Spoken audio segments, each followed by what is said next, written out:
Alors, le grand live du voyage d'affaires n'aurait pas vu le jour, à coup sûr, sans la détermination d'un homme qui a porté ce projet de bout en bout. Ziad Minkara, bonjour. Vous êtes le patron de CDS, une plateforme dédiée à l'hôtellerie d'affaires pour les entreprises. Qu'est-ce qui vous a pris, Ziad, de vous lancer dans ce projet un peu fou? Bonjour François-Xavier, bonjour à vous tous.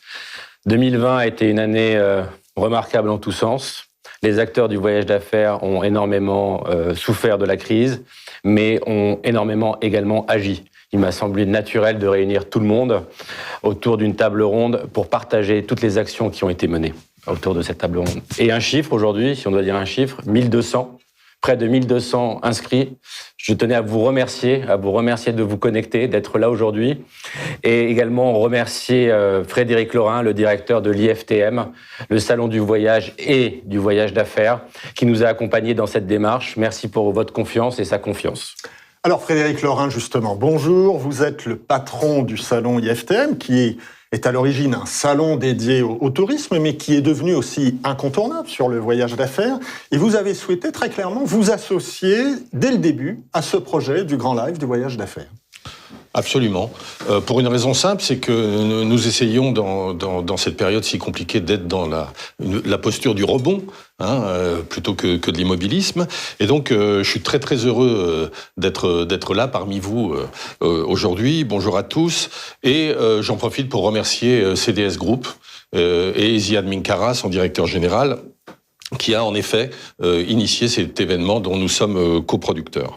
Alors, pourquoi c'est important? Parce que après avoir passé de longs mois tous ensemble isolés, et nous avons été assaillis par beaucoup de questionnements sur l'avenir de notre profession, eh bien le besoin s'est fait sentir d'un événement rassembleur. Voilà. Et le grand live du voyage d'affaires donc s'inscrit absolument parfaitement dans cette démarche. Ainsi d'ailleurs que les ateliers d'IFTM qui ont été lancés la semaine dernière et qui occuperont la scène jusqu'au mois de mai. Et je crois pouvoir dire, sans trop anticiper, que votre présence, comme le dit Ziad, importante à ces deux événements, prouve que, je pense, nous avons eu raison de le faire. Ziad Minkara, quelle est l'ambition de cette journée? Notre ambition, c'est d'apporter un contenu fort, un contenu riche, d'écouter les experts du déplacement professionnel, mais au-delà également, François-Xavier, avec des professeurs qui vont intervenir cette journée-là. Bien évidemment, tous les acteurs investis pour nous parler de la transformation de notre domaine, comme vous l'avez bien précisé, des agences de voyage, de l'hôtellerie, des moyens de paiement, et écouter la conclusion des consultants, l'analyse de cette journée, mais également ce qu'ils ont vécu et leurs prévisions. Mon idée, c'est de pouvoir répondre à la question qu'on se pose tous. Cette crise pandémique, la Covid-19, va-t-elle profondément faire évoluer les déplacements professionnels? Oui, alors Frédéric Laurin, c'est vrai que ça n'est pas une simple péripétie, comme je le disais, c'est un véritable bouleversement du marché. Forcément, et qui dit bouleversement du marché dit remise en question nécessaire. Peut-être que nous aurions dû tous la faire, cette remise en question, plus tôt, mais c'est ainsi. Mais la question c'est comment? La question c'est comment?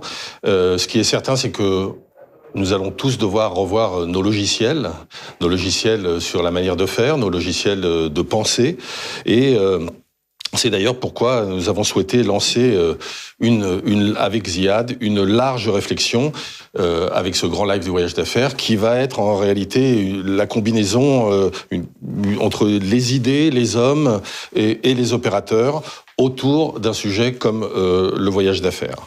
Et donc ce grand live du voyage d'affaires, tout comme le salon IFTM, c'est un événement volontairement rassembleur. Ça fait partie de l'ADN de l'événement et qui se positionne évidemment, on l'a déjà dit, dans une dynamique de rebond. Dans une dynamique de rebond parce que rebond il y aura, assurément, même si nous continuons à naviguer à vue, il y aura un rebond. Et nous sommes dans cette énergie-là avec CDS Group. Ziad, quelques mots de conclusion? Des conclusions en remerciant l'ensemble de ces acteurs qui, sans hésiter, ont accepté de venir témoigner.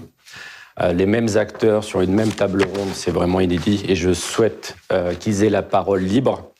Et j'en suis convaincu avec toi, François-Xavier. J'ai hâte d'écouter les débats, de savoir les conclusions qui vont sortir, et puis sortir de cet isolement, de rebondir ensemble et de construire l'avenir ensemble. Donc une très belle journée. Merci beaucoup, Ziad Minkara, Frédéric Laurin. Merci beaucoup, messieurs.